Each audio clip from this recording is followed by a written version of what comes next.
Hey everybody, we are in Tulsa, Oklahoma, headed to Valencia, California with a load of medical supplies.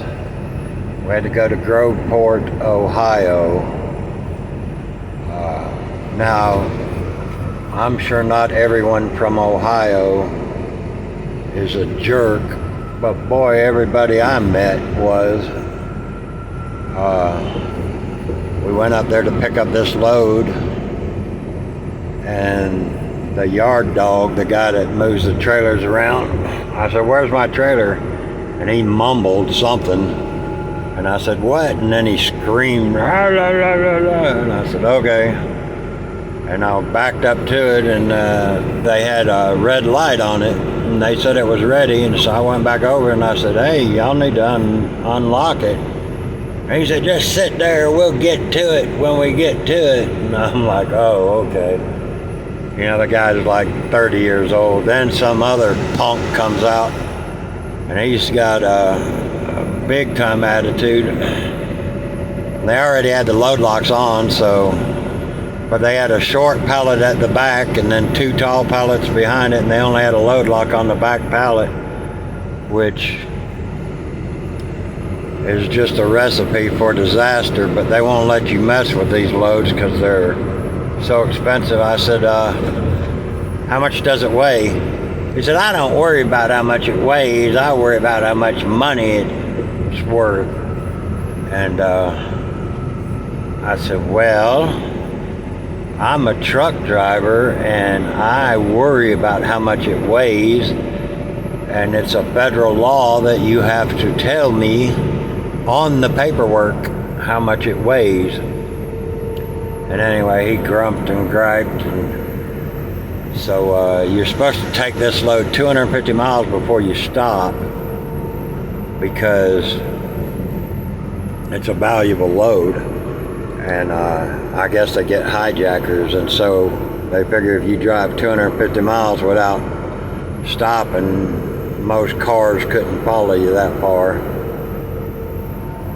So I said, "Well, I need to know what it weighs." So we took it right to the truck stop and weighed it. And we were okay, but man, y'all pray for me. That just, trust me, that just irks me to no end. I'm having more and more problems dealing with this world and the people in it.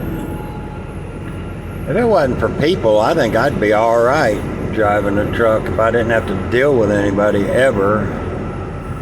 But we were bringing a load back from Colton when we went home, and they put two tall pallets at the back, but in front of those pallets they had short pallets.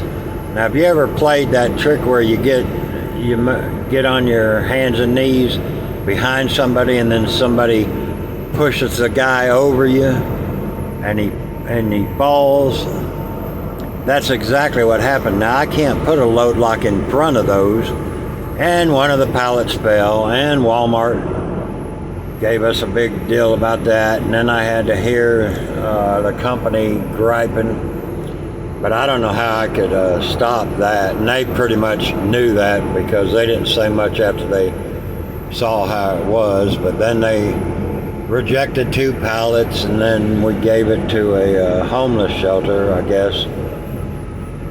No, I think they gave it to a church, which is fine. But I've just been having,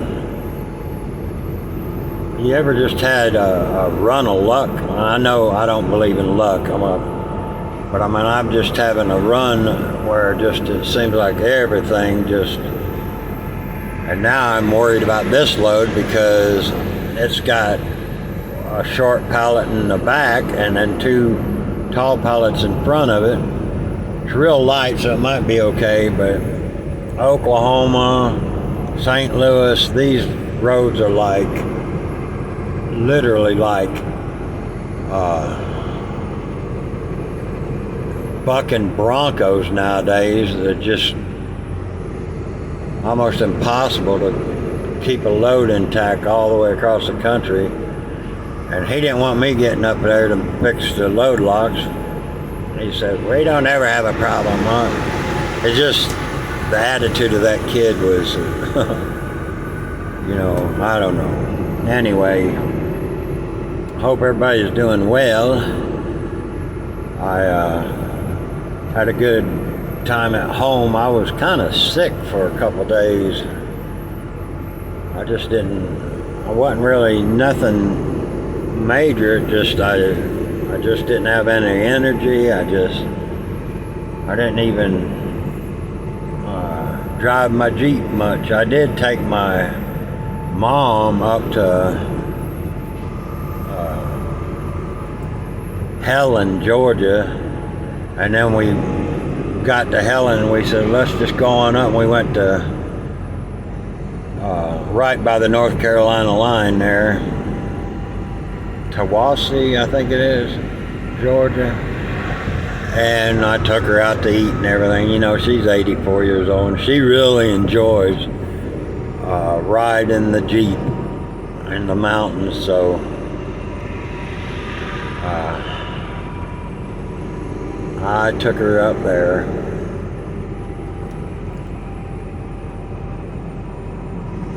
And we went to eat Mexican, and then I haven't been eating carbs. I've been on that diet. I ate a burrito, so maybe that's what made me feel kind of rough. But I don't know if you can see it over there. It's part of Tulsa. So if you would, keep us in your prayers. If you have any prayer requests, let me know. I could sure appreciate some prayers that this load makes it okay. This is a valuable load, but the way they got it stacked in there, and there's really nothing I can do about it, because you can't reach over that short pallet to put the other ones on. It's a wide pallet at the back, and as you can plainly see right here, these are the kind of roads I'm having to travel, which are just almost impossible. And I don't know. You ever just get a little burned out? I think I'm just a little burned out. The weather's been super hot. I'm sure all of y'all know that, especially those of you in Texas and stuff. When it was like 106 degrees in Ohio, it never gets like that. And tempers are flaring everywhere. But y'all pray for me. I need my job. I don't need another load dumping right now. And I'm going to be worried about it until I get to California with it. I'm taking it as easy as I could. But that load coming back, I put the load locks on the back, and they had short pallets in the front of those, which I couldn't see. So when you hit the brakes, it rocked it forward, and then it slammed them against those things. I think, whoa. See, like that right there. How am I supposed to do anything with that? Anyway, so I just don't need another load dumping on me. But I better pay attention to this. Y'all remember to read your Bibles and pray without ceasing. You got any prayer requests, let me know in the comments. God bless you.